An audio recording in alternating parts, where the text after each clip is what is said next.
اردو جماعت ہفتم اور سبق ہے ناممکن سے ممکن کا سفر اور لیکچر ہے دوسرا۔ السلام علیکم ورحمۃ اللہ وبرکاتہ۔ بچوں، سب سے پہلے ہم یہ دیکھیں گے کہ اس سبق میں ہم کیا کیا سیکھیں گے۔ تو آئیے ایک نظر ڈالتے ہیں۔ پہلی بات ہوگی کہ انسان نے پرندوں سے کیا سیکھا۔ مشقی سوالات، جملے واحد جمع، اعراب اور تلفظ، مترادف الفاظ، متضاد الفاظ۔ پھر ایک سوال ہوں گے جس کے اندر آپ سے یہ پوچھا جائے گا کہ سوچئے اور بتائیے، اور ایک آپ کو مشق دی جائے گی جس میں آپ درست کا انتخاب کریں گے۔ بعض کا کیا مطلب ہوتا ہے آپ کو یہ بتایا جائے گا، اور ایک سوال تھا جس کا جواب آپ آخر میں خود دیکھیں گے کہ رائٹ برادران کے گھر کا ماحول کیسا تھا۔ تو اب آئیے ہم سب سے پہلے اس سبق کے پہلے حصے کی جانب چلتے ہیں۔ سوال یہ ہے کہ انسان نے پرندوں سے کیا سیکھا۔ اس سوال کا تعلق ایک اور سوال سے ہے، اور آپ کے سبق میں یہ بات گزر چکی ہے کہ انسان زمانہ قدیم سے پرندوں کی طرح اڑنے کا خواہش مند تھا۔ پھر وہ پرندوں کی طرح اڑنے لگ گیا، تو ایک دور میں انسان ایک چیز سوچتا تھا، پھر ایک وقت آیا کہ انسان نے اس کام کو کر لیا۔ تو ان دو لفظوں کے درمیان پوری کہانی ہے، بہت طویل ایک تاریخ ہے، اور جس کا آغاز ہوتا ہے عباس ابن فرناس سے، مسلم سائنسدان جن کا تعلق اسپین سے تھا اور جن کے متعلق ہم پچھلے سبق میں آپ کو تفصیل سے بتا چکے ہیں۔ تو عباس ابن فرناس وہ شخص تھا جس نے انسان کی اس خواہش کو پہلی مرتبہ عملی شکل دی۔ اب یہ کام ہوا کیسے، اس نے کس چیز پہ غور کیا، پرندوں سے اس نے کیا بات سیکھی، اور انہوں نے کیا تجربات انسانوں کو بتائے، اور پھر انسانوں پر مزید غور و فکر کرتے رہے، اور آخر انسان نے کیا کیا نتائج حاصل کیے۔ تو اس پوری کہانی کو ہم نے ایک سوال میں لکھا ہے کہ انسان نے پرندوں سے کیا سیکھا۔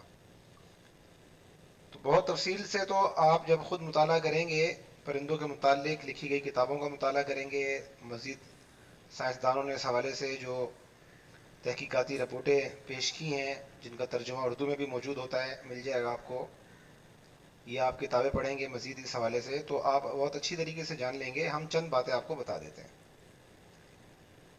پہلی بات یہ ہے کہ پرندے پروں کی مدد سے پرواز کرتے ہیں، انسان اور جانور ہاتھوں اور ٹانگوں سے کام لیتے ہیں، جبکہ پرندے پروں پر انحصار کرتے ہیں۔ ان کے پروں کی ہڈیاں جانوروں کی اگلی ٹانگوں کی ہڈیوں اور انسان کے بازوؤں کی ہڈیوں جیسی ہوتی ہیں، یعنی ان سے ملتی جلتی ہیں۔ پرندوں کی ہڈیاں اندرونی طور پر باقی جانوروں کی ہڈیوں سے مختلف ہوتی ہیں۔ یہ گودے سے بھری ہوئی نہیں ہوتی، بلکہ یہ کھوکھلی ہوتی ہیں۔ کھوکھلی ہونے کے باوجود یہ اندرونی طور پر مضبوطی کے ساتھ جڑی ہوئی ہوتی ہیں اور قدرے لچکدار ہوتی ہیں۔ مضبوطی کی وجہ ہی سے پرواز کے دوران پرندے کے بدن کا تمام وزن یہ ہڈیاں اور پر آسانی سے اٹھا لیتے ہیں۔ وزن لفظ نہیں ہے، وزن ہے۔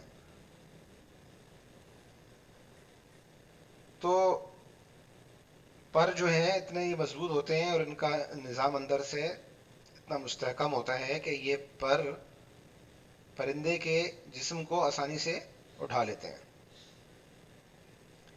پرندوں کے پر انہیں اڑنے میں مدد دیتے ہیں۔ ان پروں میں مختلف جوڑ ہوتے ہیں۔ ان پروں میں 10 کے قریب چھوٹے چھوٹے پنکھ ہوتے ہیں جو ایک مرکزی کانٹے نما ہڈی سے جڑے ہوتے ہیں۔ یہ بنیادی ہڈی انسانی ناخن یا جانوروں کے سینگوں جیسے مادے سے بنی ہوتی ہے۔ اسی کی وجہ سے پرندے آسانی سے ہوا میں اڑ لیتے ہیں، کیونکہ یہ پنکھ والے پر ہوا کو پیچھے دھکیلتے ہیں۔ تو یہی سسٹم جو ہے تقریباً یہی سسٹم ہوائی جہاز کے پروں میں بھی لگایا گیا ہے. یہ پر مضبوط، قدرے لچکدار اور ریشم کی مانند ہوتے ہیں، اس لیے ان کی مدد سے پرندوں کو پرواز میں کوئی مشکل نہیں ہوتی. پرندوں کی دم بھی پرواز میں مدد دیتی ہے. دیکھیں یہ پرندوں کی کچھ تصاویر آپ کو برابر میں دی گئی ہیں. اس میں عقاب صاحب بھی شامل ہیں، سمندری عقاب جسے کہتے ہیں، دیگر پرندے بھی ہیں کچھ.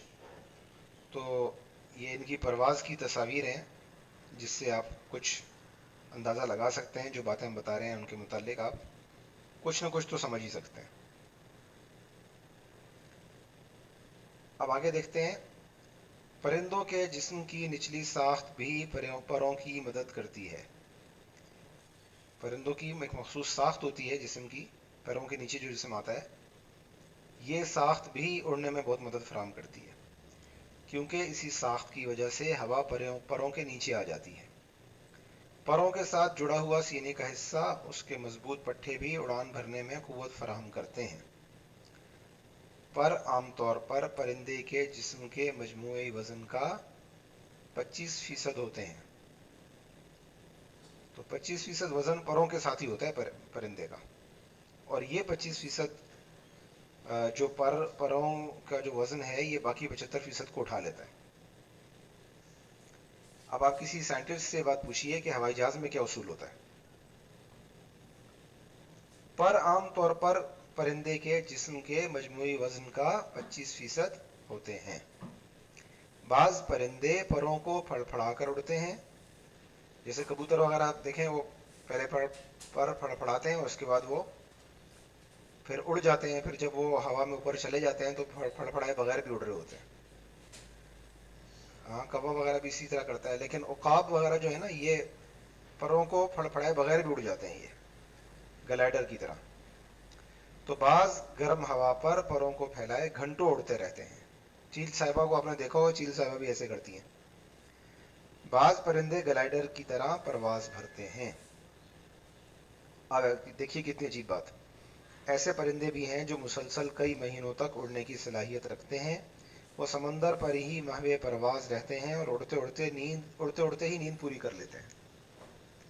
کئی مہینوں تک اڑتے ہی رہتے ہیں وہ. پرندے نقل مکانی بھی کرتے ہیں، یعنی ایک جگہ چھوڑ کے دوسری جگہ جاتے ہیں.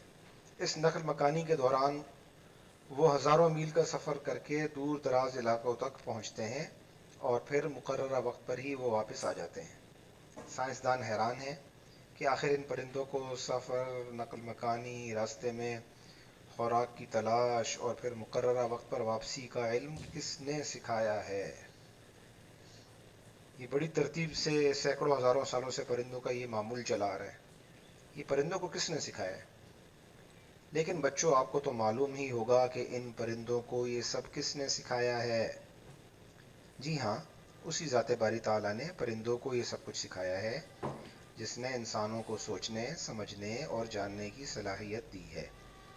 بچوں آپ کو چاہیے کہ آپ پرندوں کے متعلق مزید معلومات حاصل کریں.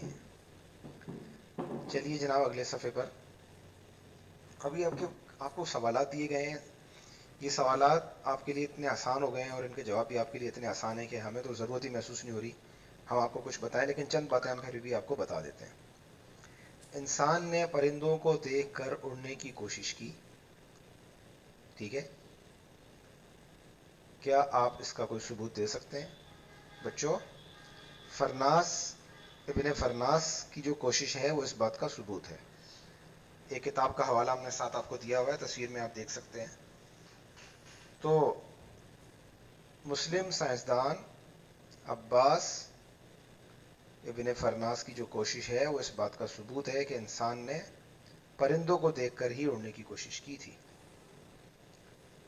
رائٹ برادران کے متعلق معلومات سبق میں موجود ہیں، وہاں سے آپ تلاش کر لیں کہ وہ کہاں رہنے والے تھے، کہاں کے رہنے والے تھے، ان کے گھر کا ماحول کیسا تھا. اس کے لیے ان کے گھریلو ماحول کے متعلق معلومات آپ سب سے آخری سلائڈ میں بھی دیکھ سکتے ہیں اور آپ کے سبق میں بھی موجود ہے.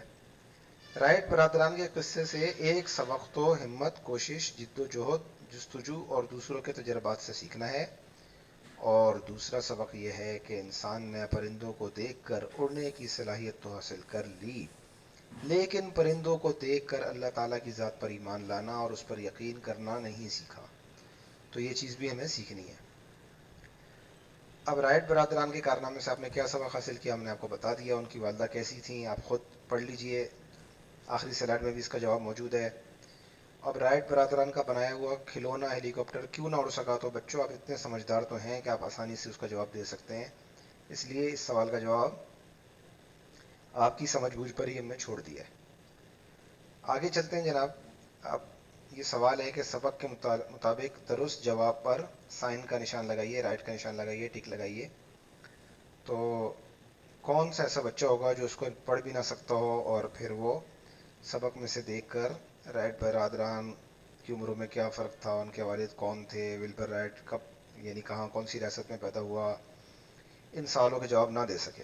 سب بچے دے لیں گے، آسانی سے دے لیں گے، اس لیے ہم آپ کو کیوں ستائیں، آپ خود ہی ان کو حل کریں۔ ٹھیک ہے صاحب، اب ہم اگلے سوال کی جانب جاتے ہیں۔ ہاں، اگلے سوال میں ایک دو باتیں آپ کو کچھ سمجھانے کی ہیں۔ دیکھیے، واحد کی جمع اور جمع کے واحد، یہ تو آپ کے لیے آسان ہے۔ اس طرح نمبر 5 ہے، اعراب کی مدد سے تلفظ واضح کریں، یعنی تجربہ، عملی اور مظاہرہ، فضا، جستجو، یہ بھی آپ کے لیے آسان ہے۔ آپ نے زبر زیر پیش لگانا ہے، تو اعراب ہی اس زبر زیر پیش کو اعراب کہتے ہیں، تو آپ ان کو نشان لگا لیں گے تو یہ ان کا صحیح تلفظ آپ ادا کر لیں گے۔ پھر بھی سمجھ میں نہ آیا تو ڈکشنری میں دیکھیے، پھر بھی سمجھ نہ آیا تو ان سے پوچھ لیجئے، ویسے ہم نے پڑھ کے سنا تو دیا آپ کو۔ اب جو سوال نمبر 3 ہے کہ جملوں میں استعمال کریں، اس میں دیکھیں، ہاتھ دھو بیٹھنا یہ محاورہ ہے، پر لگ جانا محاورہ ہے، سروکار یہ محاورہ نہیں ہے، عام لفظ ہے۔ شرمندہ تعبیر ہونا یہ بھی محاورہ ہے، حیرت میں ڈالنا محاورہ ہے، برق رفتار محاورہ نہیں ہے۔ تو 4 محاورے آپ کے پاس آ گئے۔ اب یہ الفاظ آپ کو کیوں دیے جاتے ہیں جملوں میں استعمال کریں، ہم آپ کو اس کی وجہ بتا رہے ہیں تاکہ آپ اس کام کو دل سے کریں، شوق سے کریں۔ تو کسی لفظ کا جملے میں درست استعمال بھی ایک قابلیت ہے۔ اگر آپ لفظوں کو اب جملوں میں صحیح استعمال کرنا سیکھ لیں گے، پھر آپ نے اپنی گفتگو میں استعمال کریں گے تو آپ کی قابلیت بڑھے گی، پتہ چلے گا کہ آپ کے اندر علم موجود ہے، آپ علم سیکھ رہے ہیں اور آپ جو سیکھتے ہیں اس کو استعمال بھی کرنا جانتے ہیں۔ اس سے زبان سیکھنے کی صلاحیت بہتر ہوتی ہے۔ لفظ کا جملے میں درست استعمال کا مطلب یہ ہے کہ آپ کو اس لفظ کا املا معلوم ہو، آپ کو اس لفظ کا درست تلفظ آتا ہو، اور آپ اس لفظ کے درست معنی اور مفہوم سے بھی واقف ہوں۔ اور جب آپ اس لفظ کو جملے میں استعمال کریں تو لفظ کا مفہوم بالکل واضح ہو جائے۔ جملے کے درست ہونے کا مطلب یہ ہے کہ ہر لفظ کو درست استعمال کیا جائے، ہر لفظ ترتیب کے اعتبار سے درست جگہ پر ہو، اور جملے میں بات پوری طرح واضح ہو رہی ہو۔ اگر آپ کو یہ بات ہماری ایک دفعہ سمجھ میں نہیں آئی تو آپ دوبارہ سنیے، اس کو خود پڑھیے اور 3-4 مرتبہ غور کیجیے، تو امید ہے کہ آپ اس بات کو سمجھ لیں گے۔ اور اگر نہیں بھی سمجھے، پوری طرح نہیں بھی سمجھے، تو آپ ہم سے پوچھ بھی سکتے ہیں، اور آگے بھی ہم آپ کو بار بار یہ باتیں بتاتے رہیں گے۔ اب دیکھیے، سوال میں دیے گئے الفاظ میں سے بعض الفاظ محاورے ہیں، یعنی ہاتھ دھو بیٹھنا، پر لگ جانا، شرمندہ تعبیر ہونا، حیرت میں ڈالنا۔ اب محاورہ کیا ہوتا ہے آپ پچھلی کتابوں میں پڑھ چکے ہیں، پچھلی کلاسوں میں، ہم آپ کو دوبارہ بتا دیتے ہیں۔ محاورہ عام طور پر ایک اسم اور ایک فعل سے بنا کرتا ہے، اور فعل کا حقیقی نہیں بلکہ مجازی یعنی غیر حقیقی معنی مراد ہوتا ہے۔ جیسے ہم کہہ رہے ہیں ہاتھ دھو بیٹھنا، تو جملے میں عام طور پہ استعمال ہوتا ہے وہ اپنی جان سے ہاتھ دھو بیٹھا، اپنی جان سے ہاتھ دھو بیٹھا۔ تو ہاتھ کو دھونا، یہ تو عام طور پر اس کا مطلب یہ ہوتا ہے جی آپ پانی سے اپنے ہاتھ دھو لیے، لیکن جان سے ہاتھ دھو بیٹھنے میں یہاں دھو بیٹھنا پانی سے دھونے کے مطلب میں نہیں ہے، یہاں غیر حقیقی معنی مراد ہے، یعنی محروم ہو جانا۔ تو جان سے ہاتھ دھو بیٹھنا اس کا مطلب ہوگا جان سے محروم ہو گیا، یعنی مر گیا۔ اسی طرح پر لگ جانا، اب ان کی شہرت کو پر لگ گئے، تو یہاں حقیقت معنی مراد نہیں ہے کہ جب کسی چیز کو پر لگ جاتے ہیں تو اڑنے لگ جاتی ہے، یہ حقیقی معنی مراد نہیں ہے یہاں پر، بلکہ مراد یہ ہے کہ ان کی شہرت بہت زیادہ پھیل گئی، ان کا چرچا بہت زیادہ ہو گیا۔ اب ایک دیکھیے شرمندہ تعبیر ہونا، یہ عام طور پر استعمال ہوتا ہے، خواب شرمندہ تعبیر ہوا، خواب شرمندہ تعبیر نہ ہو سکا، پاکستان بنانے کا خواب شرمندہ تعبیر ہو گیا، اور پاکستان کو ایک صحیح اسلامی ریاست، صحیح اسلامی فلاحی ریاست بنانے کا خواب شرمندہ تعبیر نہ ہوا۔ تو شرمندہ تعبیر کا کیا مطلب ہے؟ شرمندہ تعبیر کا مطلب ہے جس کی کوئی تعبیر ہو، یہ تو ہو گئی آسان سی بات۔ شرمندہ تعبیر اس کا کیا مطلب ہے؟ جس کی کوئی تعبیر ہو، لیکن خواب شرمندہ تعبیر ہونا یہ اب محاورہ ہے، یہ محاورے میں بدل گیا، اس کے ساتھ خواب کے ساتھ شرمندہ تعبیر ہونا ایک فعل لگ گیا، اور یہ اس کا حقیقی معنی مراد نہیں ہے یہاں پر کہ خواب جس کی کوئی تعبیر ہو، یہ مطلب مراد نہیں ہے، بلکہ مطلب یہاں یہ ہے کہ ایسا خواب جس کی تعبیر پوری ہو گئی۔ تو لفظ شرمندہ کا مطلب یہاں شرمسار ہونا نہیں ہے، بلکہ ممنون ہونا ہے۔ اگر یہ بات آپ کو پوری طرح بھی سمجھ میں نہیں آئی، ہم آپ کو بعد میں سمجھائیں گے۔ بعد میں سمجھانے کا مطلب یہ ہے کہ جب آپ اگلی کلاسوں میں آئیں گے تو ہم آپ کو یہ بات سمجھائیں گے کہ ایک لفظ کے کئی معنی ہوتے ہیں، اور بسا اوقات جو اس کا مشہور معنی ہوتا ہے ہم وہ مراد نہیں لیتے، بلکہ غیر مشہور معنی مراد لیتے ہیں۔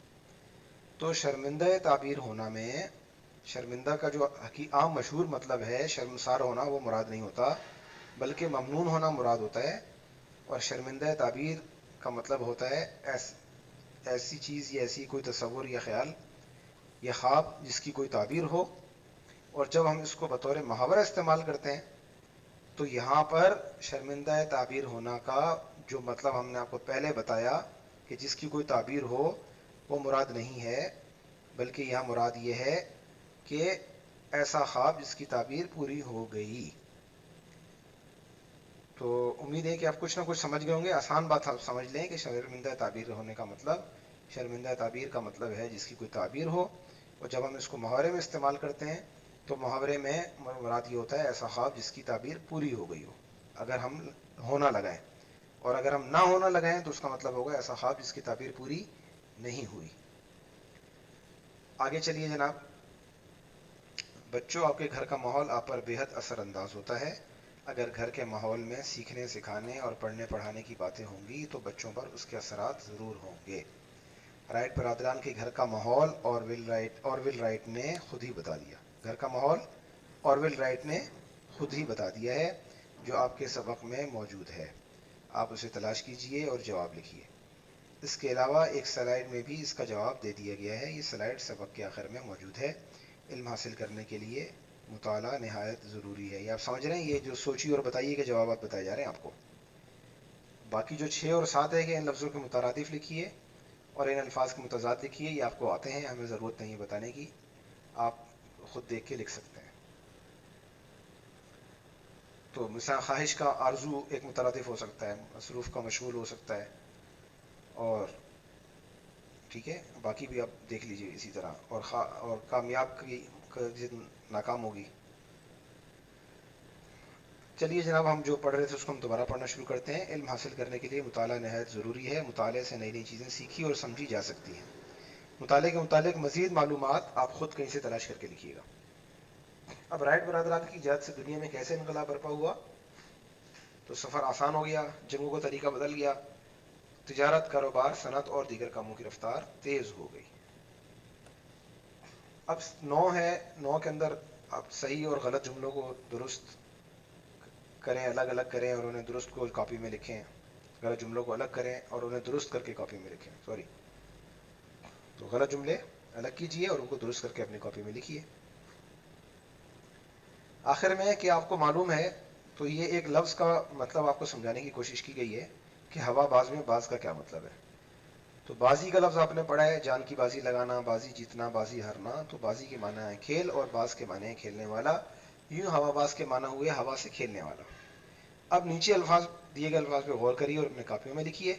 تو خلا باز، جاں باز، دھوکے باز، راست باز، یہ ساری یہ الفاظ ایسے ہیں جن کے ساتھ جو ہے باز کا لاحقہ لگ رہا ہے۔ تو آپ نے یہاں یہ دیکھنا ہے کہ ان کا مطلب کیا بنے گا۔ تو مطلب ہم نے آپ کو آخر میں ایک جو آپ کے الٹے ہاتھ کی جانب جو ہم نے ایک سلائڈ دی ہے، چھوٹا سی باکس دیا ہوا ہے، اس میں سمجھا دیا ہے کہ یہاں جب بھی باز کسی لفظ کے ساتھ لگے تو ضروری نہیں ہے کہ اس کا معنی وہاں پر کھیلنے والا ہی ہو. تو وہ کیا مانا ہوگا، دھوکے باز کا مطلب کیا ہوگا اور راست باز کا مطلب کیا ہوگا، آپ وہاں پڑھ لیجیے، وہاں موجود ہے. آخر میں یہ ایک سلائڈ آپ کو پہلے بھی گزر چکی ہے، دوبارہ ہم نے دے دی ہے، کیونکہ اس میں ایک بات جو ہے وہ ہے کہ ان کے گھر کا جو ماحول تھا وہ کیسا تھا، اس کو سمجھنے کے لیے ہم نے آپ کو یہ سلائڈ دوبارہ دے دی ہے. اس کو آپ پڑھ لیجئے گا. تو امید ہے کہ سبق کو آپ آسانی سے حل کر لیں گے. السلام علیکم ورحمۃ اللہ.